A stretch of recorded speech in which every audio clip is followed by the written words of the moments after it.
I want to run back this great sequence from Sixers-Bucks yesterday just because it was so fun. All right, here's Giannis backing down Ben Simmons, dunking over him, and then watch what he says. We let you read the lips. Baby is that? Except we're a family show. Yeah. So there was a something baby. Right back. That's what I like. Right back at him. Later, Simmons throwing down the putback dunk, stares him down. NBA, better than Netflix. We're just going to keep saying it. What did the Sixers prove to you by beating the Bucks in Milwaukee on Sunday? They walked in and beat the team that was on top. Here's the thing. There's two things I took away from this. One was, even though we always talk about, hey, how are these pieces going to fit? It's not enough to just bring talent and names.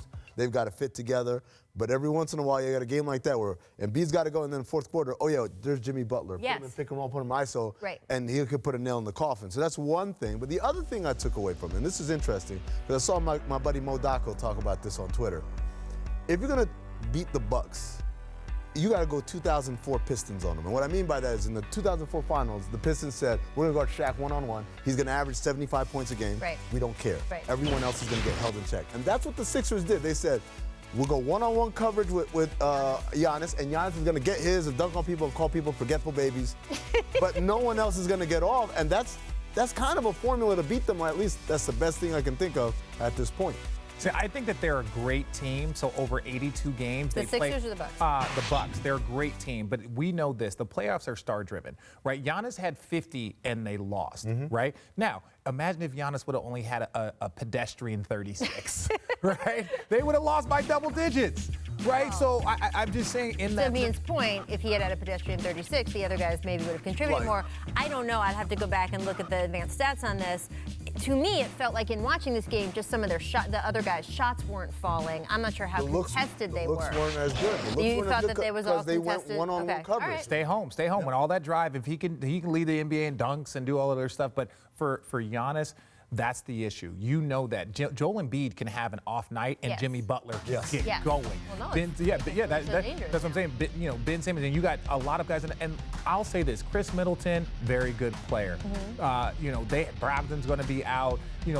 Brook Lopez can cause some problems. But at the end of the day, the Philly just has too much star power. Yeah. Middleton's an interesting one because I feel like when it's that kind of situation, he's got to find a way to and Coach Bud has to find a way to get him going because you need the counterbalance. There was a point where in the last 2 minutes of the game there was like a 5-point spread. Right? If two guys had made their 3-point baskets the way they normally would, it's a different. I just think I'm just kind of curious about that. What I do like on the Philly side though is, look, they made 2 major trades in the middle of the season. Yeah. There's only one team that's done that and won the title, Rasheed Wallace and the Pistons that you mentioned. Thanks for bringing that up. Well, I'm just saying.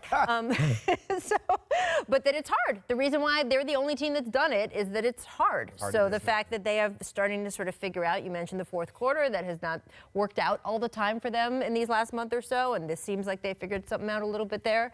I think that's interesting. I like it. It's funny to me how people forget how good Jimmy Butler is. I mean, like the way people talk about him since he's been in Philly, I'm like, wait a second, that guy's still a bad man. They need him so bad. He is a fourth quarter finisher. That is where you bring him in to do that. And Joel Embiid, just suck it up. That's what you need. You need it. I understand you could still do 3.5 quarters. They'll still go to you, but there's going to be some times where you're just going to need a pick and roll because you can be doubled on the block. You want a guy at the top that can create for you and himself. And that goes back to Coach Brown. Because when Jimmy first got there, said, well, we don't run pick and rolls here. I was like, well, you better start. You better start. Right. And look, I think Coach Brown has done a great job of integrating all those guys and also convincing guys like Joel. It's not just Joel and Jimmy, it's Joel and Ben.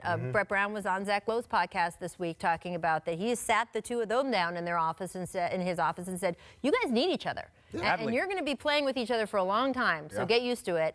And you can see there was a great shot of the two of them on the bench last night, joking around like they were thick as thieves, Ben Simmons and Joel Embiid. And for all the little side chatter we've heard about, they're not really the same kind of guy, they might not really like each other that much.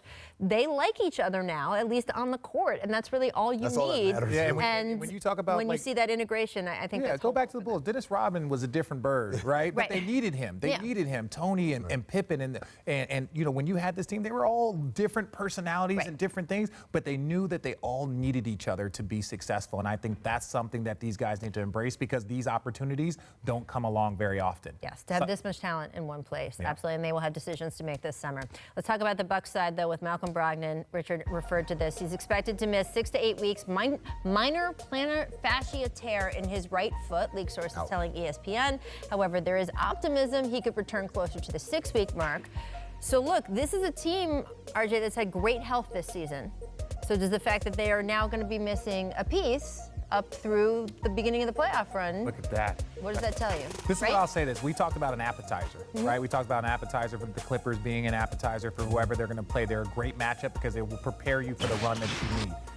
Whoever the Milwaukee Bucks get in the first round, they as long as Giannis suits up, they should win that round. Right, okay. Right? So don't stress about, him being out for 6 weeks. If he has to miss a first round, if you guys don't win that first round because Malcolm Brogdon isn't playing, and Malcolm is a very, very good player. Right. You're my pick for Rookie of the Year. I'm not disrespecting you. No, but they should be able to beat anybody pretty handily in that first round. So just let him rest. Don't stress about it. Yeah, the weird thing is I think about him. I think about Thabo Sefolosha, the year when the Hawks had the best record in the league. And when he was a victim of police brutality, if you look at their net rating before that incident and then after the incident, they were one of the tops in the leagues before.